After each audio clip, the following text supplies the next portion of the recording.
بسم اللہ الرحمن الرحیم نحمدہ ونصلی علی رسولہ الکریم۔ علماء دین نے قرآن و حدیث کی روشنی میں چند ایسے مسائل کی نشاندہی فرمائی ہے جن پر عمل کرنا ہر مسلمان کے لیے ضروری ہے۔ انہیں 6 تبلیغی باتیں یا تبلیغ کے 6 نمبر بھی کہا جاتا ہے۔ اگر ایک مسلمان ان باتوں پر عمل کرے تو سارے کے سارے دین پر عمل کرنا اس کے لیے آسان ہو جاتا ہے۔ نیز امت مسلمہ میں اتفاق و اتحاد کی شکل بھی پیدا ہو جائے۔ ان میں سب سے پہلا نمبر یہ ہے لا الہ الا اللہ محمد الرسول اللہ، جس کے پڑھنے سے آدمی دائرہ اسلام میں داخل ہو جاتا ہے۔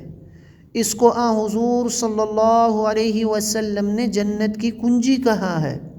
اس کے معنی یہ ہے اللہ جل شانہ کے سوا کوئی معبود نہیں، حضرت محمد صلی اللہ علیہ وسلم اللہ کے رسول ہیں۔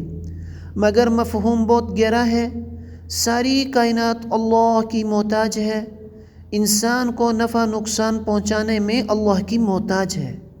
جو کچھ ہوتا ہے اللہ کے حکم سے ہوتا ہے، اس کا نام توحید ہے۔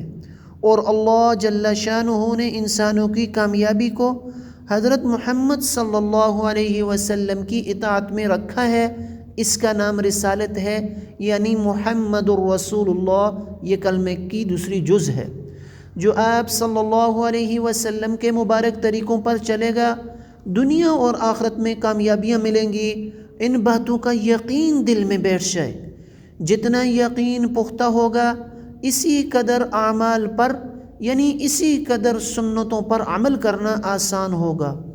ان باتوں کی خوب دعوت دی جائے، اس دعوت کو خوب سنا جائے اور اللہ سے ایمان و یقین حاصل کرنے کی دعا بھی کی جائے۔ نمبر 2 پر ہے نماز۔ نماز ایمان کے بعد سب سے پہلا عمل نماز کا ہے۔ حقیقت میں ایمان کا عملی ثبوت نماز سے ہوتا ہے۔ قرآن و حدیث میں سب سے زیادہ تاکید نماز کی آئی ہے۔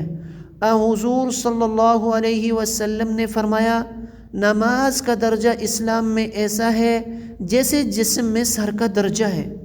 جو شخص نماز قائم نہیں کرتا، اسلام میں اس کا کوئی حصہ نہیں۔ اگر نماز درست ہو جائے تو مسلمان کی ساری زندگی کے اعمال درست ہو جائیں۔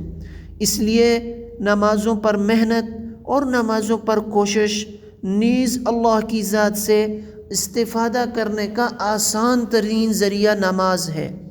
جب بھی مشکل پیش آ جائے تو نماز پڑھ کر اللہ سے دعا مانگیں اور اپنے مسئلے اللہ سے حل کروائیں۔ نمبر 3 پر ہے علم و ذکر۔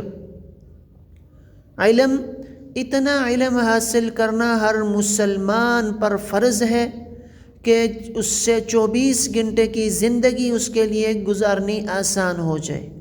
جب تک کسی عمل کا صحیح علم نہ ہو، اس کا ادا کرنا مناسب نہیں۔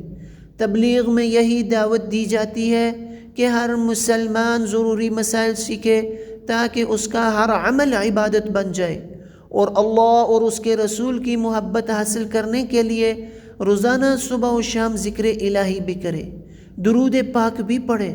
جو ذکر کرتا ہے اس کا دل منور ہو جاتا ہے اور اللہ اور اس کے رسول کی محبت بھی حاصل ہوتی ہے۔ 4 نمبر اکرام مسلم۔ چوتھی بات اکرام مسلم یہ ہے کہ ہر مسلمان عبادت و اذکار کے ساتھ ساتھ اخلاق کی درستگی بھی کرے۔ حضور صلی اللہ علیہ وسلم کا فرمان ہے، بڑوں کا ادب، بچوں پر شفقت اور علماء کرام کی عزت کریں۔ اچھا مسلمان وہ ہے جس کی زبان اور ہاتھ سے دوسرے مسلمان محفوظ ہوں۔ جس کے اخلاق برے ہوں اس کے اعمال بھی ضائع ہو جاتے ہیں۔ اسلامی معاشرے کے قیام کے لیے درستگی اخلاق بہت ضروری ہے۔ اگر مسلمان میں یہ خوبی پیدا ہو جائے کہ وہ اپنے حقوق دوسروں سے نہ مانگے بلکہ دوسروں کے حقوق ادا کرنے والا بن جائے تو آپس کے تمام جھگڑے خود بخود ختم ہو جائیں۔ نمبر 6 پر ہے تصحیح نیت، جس کو یہاں پر اخلاص لکھا گیا ہے، یعنی نیتوں کا درست کرنا، یعنی اپنے عمل کے اندر اخلاص کو پیدا کرنا۔ تمام اعمال کا دار و مدار نیتوں پر ہے، اس لیے ضروری ہے جو بھی نیک عمل کیا جائے اسے اللہ جل شانہ کی رضا کے لیے کیا جائے، کیونکہ اعمال کی جزا و سزا کا حقیقی مالک اللہ ہے۔ تمام مالی، بدنی، زبانی عبادات میں خالص اللہ کی رضا جوئی مقصود ہو۔ اگر اخلاص آ جائے تو اعمال صالحہ کا فوری اثر پیدا ہو جاتا ہے۔ نمبر 6 پر دعوت و تبلیغ ہے۔ یہ تو مسلمان مردوں کا بھی کام ہے اور مسلمان عورتوں کا بھی کام ہے۔ مذکورہ بالا 5 باتوں کو اپنے اندر پیدا کرنے کے لیے کچھ وقت فارغ کر کے دعوت و تبلیغ میں گزارے۔ ان باتوں کی دوسروں کو دعوت دے، خود عمل کرے، پھر اللہ سے دعا کرے کہ وہ ان اعمال کی توفیق دے۔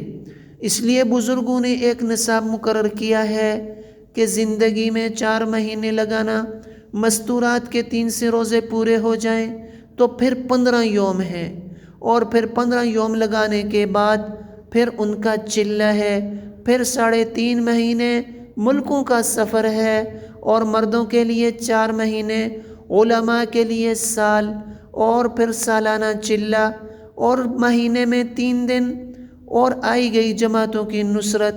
اس کے لیے انشاءاللہ العزیز میں بھی تیار ہوں، آپ حضرات بھی ارادے فرمائیں۔